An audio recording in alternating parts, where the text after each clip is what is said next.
చిక్కడపల్లి మాజీ detective inspector ప్రసాదరావును arrest చేశారు. Real estate వ్యాపారంలో ఇద్దరు వ్యక్తులను కిడ్నాప్ చేసి చితకబాదినట్లు పోలీసుల విచారణలో తేలింది. 2 రోజుల క్రితం జరిగిన ఈ ఘటనపై పోలీసులు చర్యలు తీసుకున్నారు. ప్రస్తుతం విఆర్లో ఉన్న ప్రసాద్ను పోలీసులు అరెస్టు చేసి రిమాండ్కు తరలించారు. ఇన్స్పెక్టర్ ప్రసాదరావు అరెస్టుకు సంబంధించి మరిన్ని డీటెయిల్స్ సదానందం అందిస్తారు. సదానందం.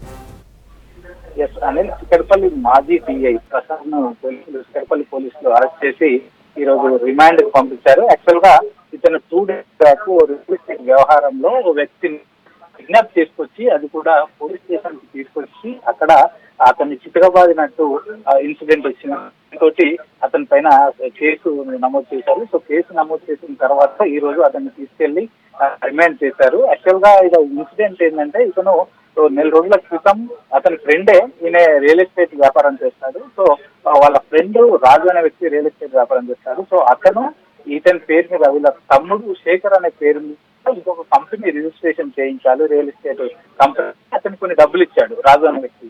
కానీ ఆ రాజు అనే వ్యక్తి వీళ్ళ బ్రదర్ శేఖర్ పేరుతోటి కాకుండా వేరే పేరుతోటి ఆ రియల్ ఎస్టేట్ కంపెనీ రిజిస్ట్రేషన్ చేయించిండు. దీంతో పాటు అతనికి ఇవ్వాల్సిన డబ్బులు కూడా తిరిగి ఇవ్వకపోవడంతో రాజును కొన్ని రోజుల పాటు డబ్బులు ఇవ్వమని అడుగుతున్నారు. కానీ అతను ఇవ్వకపోవడంతో ఇప్పుడు ఈయన డిఐగా ఉన్నాడు కాబట్టి ఇద్దరు కానిస్టేబుల్ తీసుకొచ్చి అతన్ని డైరెక్ట్ గా పోలీస్ స్టేషన్ కి తీసుకొచ్చి పోలీస్ స్టేషన్ లోనే నిన్న బుధవారం రాత్రి కొట్టించాడని ఇతను ఆరోపిస్తున్నాడు. సో రియల్టర్ దీంతో నెక్స్ట్ డే వచ్చేసి నిన్న కంప్లైంట్ చేశాడు. కంప్లైంట్ చేయడంతో ఇది అంశం ఉన్నతాధికారుల దగ్గరికి కూడా వెళ్ళింది. ఉన్నతాధికారుల దగ్గరికి వెళ్ళిన తర్వాత వాళ్ళు ఉన్నతాధికారులు అతని పైన ఎఫ్ఐఆర్ చేసి అతన్ని అరెస్ట్ చేయాలని చెప్పడంతో ఈ రోజు అరెస్ట్ చేసి రిమాండ్ కూడా చేశారు. యాక్చువల్ గా రీసెంట్ గా ఈ పోలీసులు ఈ సివిల్ మ్యాటర్స్ లో కానీ రియల్టర్లతో కానీ సంబంధాలు పెట్టుకొని సివిల్ మ్యాటర్స్ లో ఎక్కువగా తలదూచుతున్నారు అనే కాంప్లైంట్స్ కూడా ఎక్కువగా వస్తున్నాయి. సో ఇట్లాంటి జరుగుతున్న టైంలో కూడా తిరిగి మళ్ళీ అదే వ్యక్తిని డైరెక్ట్ గా తీసుకొచ్చి కిడ్నాప్ లాగా చేయించి ఇద్దరు కానిస్టేబుల్ పెట్టి కిడ్నాప్ లాగా చేయించి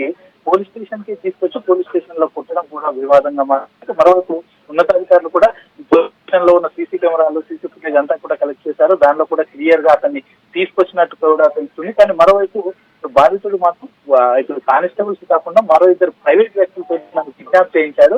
కిడ్నాప్ చేసిన టైంలో కూడా ఎక్కడికి తీసుకెళ్తున్నారు మీరు ఎవరైనా అంశం కూడా చెప్పలేదు. డైరెక్ట్ పిఎస్ తీసుకొచ్చిన తర్వాత ఇతను మాజీ డిఐ ప్రసాద్ ఇట్లా కిడ్నాప్ చేయించాలని అప్పుడు తెలిసిందని అంటున్నాడు. అక్కడికి వచ్చాక నన్ను ముగ్గురు కలిసి కొట్టారంటూ కూడా అతను ఉన్నతాధికారులకు కంప్లైంట్ చేయడంతో ఈయన పైన ఎఫ్ఐఆర్ చేసి ఈ రోజు అతని నాంపల్లి కోర్టులో జడ్జి ముందు ప్రొడ్యూస్ చేసి ఈ రోజు అయితే రిమాండ్ చేశారు.